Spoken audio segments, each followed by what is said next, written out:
Hi. So it's that day of the year where even I have butterflies in my stomach because your result is going to come out. I know the results were delayed of the ADC Part 1 March 2024 exam, but it just came out today. And I am extremely pleased for all the candidates that who have passed, my enrolled ones.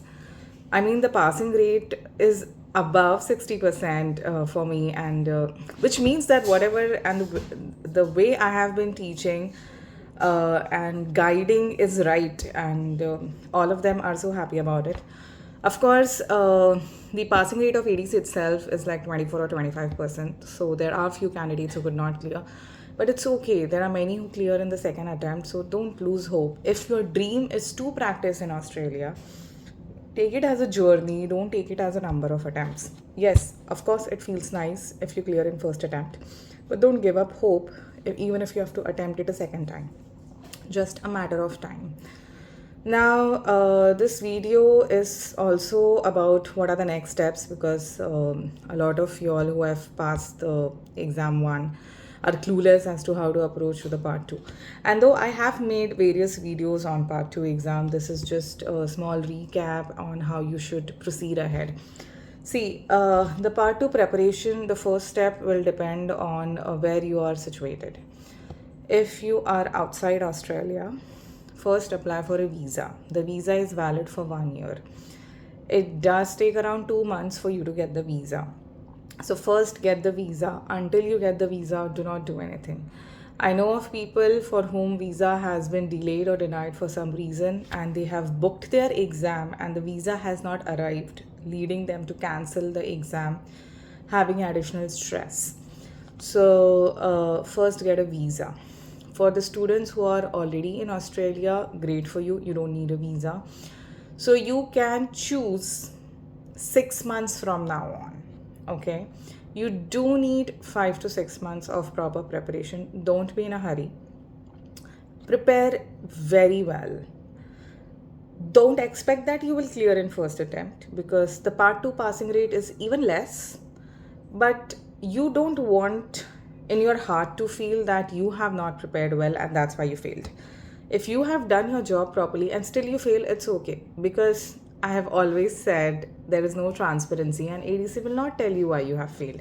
And guys, it's a money making exam. You know how much expensive that is, right?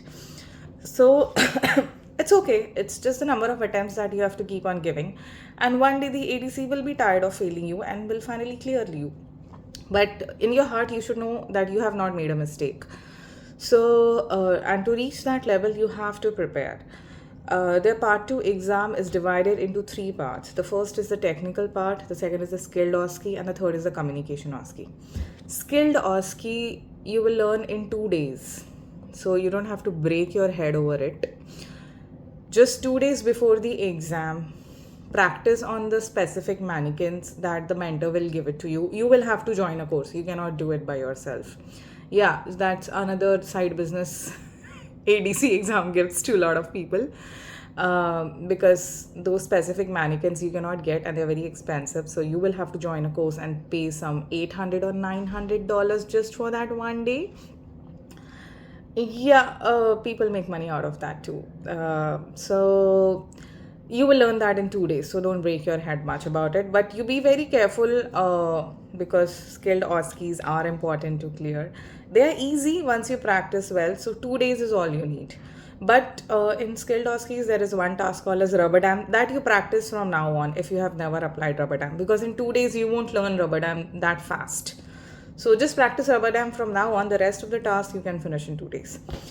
The second comes as communication OSCEs. See, communication OSCEs, there are some 66 or 67 scenarios, and you do need practice.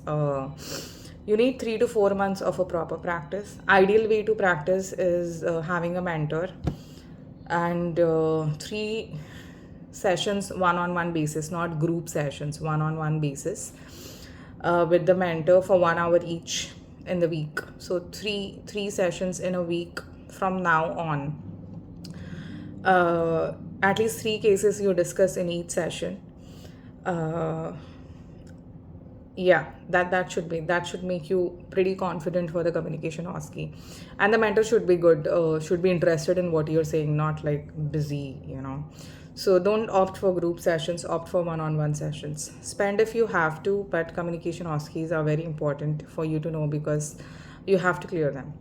Actually, you have to clear everything, but the major mistake that can happen from your side would be in the communication OSCE only.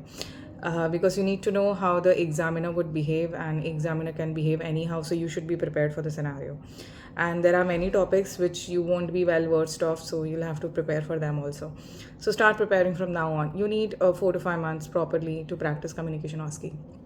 Now coming to uh, yeah, the main technical task. See, technical task again will be different for the candidates, because if you are a person who has just graduated and never practiced on the patients, it would be easier for you because you don't have to unlearn certain concepts. For a hardcore clinician like me, or people who have been practicing on a daily basis in the clinic, the technical task becomes difficult because the concepts that the ADC guidelines have, nobody in the world follows that. Yeah, but you will have to follow that because that's what they want. So you'll have to unlearn a lot of things and practice. Buy teeth, many teeth, lot of expense. Now, if you want to make a home setup, do the home setup. If you have a clinic, you practice on the chair. It's always great to practice on the chair because it becomes easier in the exam. If you are in Australia and you are a dental assistant somewhere, ask your boss if you can practice on the chair after your duty time is over.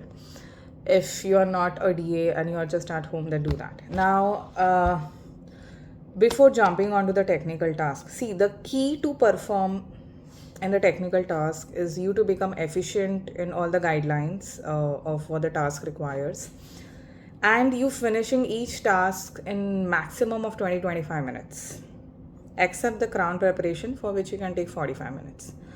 Now, initially, when you will start practicing, you'll approximately take 1 hour for each task. In the exam, 6 tasks are given and you have 6 hours. And in the exam, you will be doing it very slow because it's a new environment for you, first of all, and you'll be extra careful not to drop anything.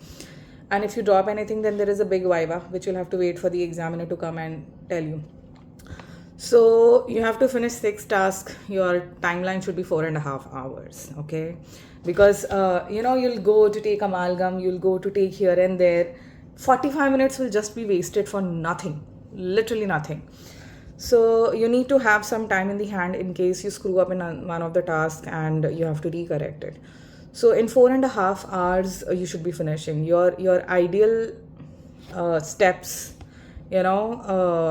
I've even made a video on the sequence of which task you should go ahead with. A lot of people start immediately with the crown cutting, which I never suggest that you should do it. So anyways, that's a separate video and you can go to that. Ideally 3.5 tasks should be finished before the break time, and the rest of the tasks should be finished once you are back from the break, and in 4.5 hours you should be finishing your task.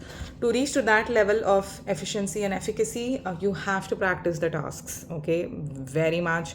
Each task at least 20 to 25 times with perfection you have to practice. It's okay, use a lot of teeth, destroy a lot of teeth, well worth it, rather than failing in the technical task because of your mistake and repeating the exam again. You rather clear the technical task and the skilled OSCEs and fail in the communication OSCEs, because then you know that it's only that part.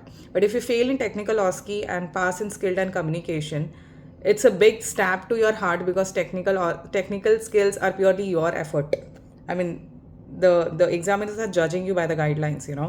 So if you know you have followed the guidelines, at least that part should not be cheated upon onto you.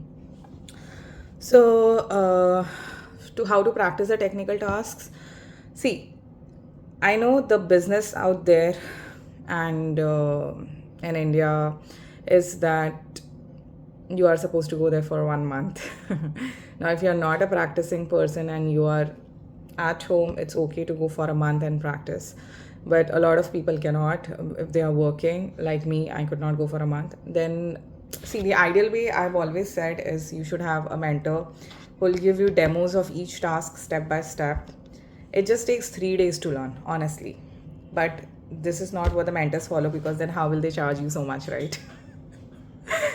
So they will teach you one task and they will make you practice that task for 2 3 days. Then they will teach you another task and it would be in a group setting, and that's how your days and days would be went. So honestly, it's just 2 to 3 days if you get the step by step demo of each task, and then you have to practice by yourself.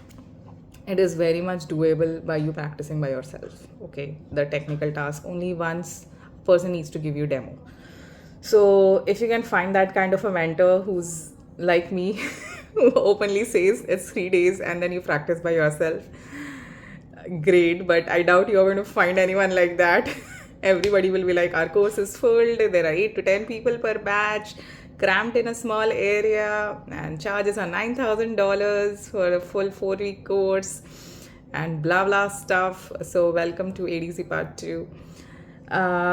Yeah, pretty much this should be it. So if you're confident in technical task, which you should be in about 3 months time, if you practice daily for 2 months, 2 hours per day for 5 months. And if you're a practicing clinician, if you are at home, then you practice 4 or 5 hours a day. You'll be pro in 3.5 months.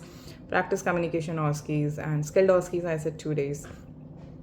Go to Melbourne one day before your exam, relax, chill, and then be prepared for the exam day. It gets exhausting, but it's okay. Yeah, that is how you're supposed to approach your part 2. So you'll have different mentor for communication OSCE, you'll have a different mentor for the technical task. Coming to other 2 important points, I'm really upset, and I feel very sorry that for the part 1, I came to know that there was a certain secret Facebook group which the candidates who were there, they got a misconduct email, and which is very sad, because I know it's your dream and you had paid so much and now you can't appear for the exam. I hope the ADC council helps you out. But you see, you have to be having a little common sense also. Like, you should not be posting questions on the Facebook group, correct? If you are appearing for the exam. Somebody who's already appeared, done and dusted with, is sharing the questions is a different thing. Okay, but if you are appearing for the exam, you be careful, no? I mean, you should not be doing such things or listening to people who are asking you to do such things. I mean, avoid such scenarios in future. And the most important thing, which a lot of people are asking me after they clear part 1, do I conduct part 2 courses? No. See, as much as I would love to teach, the way I have told you, I would love to reduce your expenses. I really cannot, because I'm tied down in a bunch of responsibilities, okay? It's very difficult to manage a child. I have 3 clinics, I have to manage that. I have to manage y'all, the part 1 candidates. Plus, my husband often travels to Saudi Arabia for his work purpose. So I become the sole person responsible. And for part 2, I know it's a lot of time, devotion, it's a commitment which I'll have to give for many months for each candidate. And if I commit to something, I want to give my 100%. I know I won't be able to do it, since my child is small. If my child was 5 or 6 year old, probably yes. He's just 2 year old and he needs me at any point of time in the day.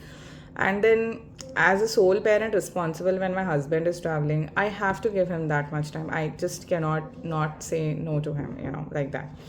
So yeah, I don't conduct part 2 courses, but I'm always happy to help. If you have any queries, leave me a message. I'm happy to guide always. So I hope this is clear. Thank you.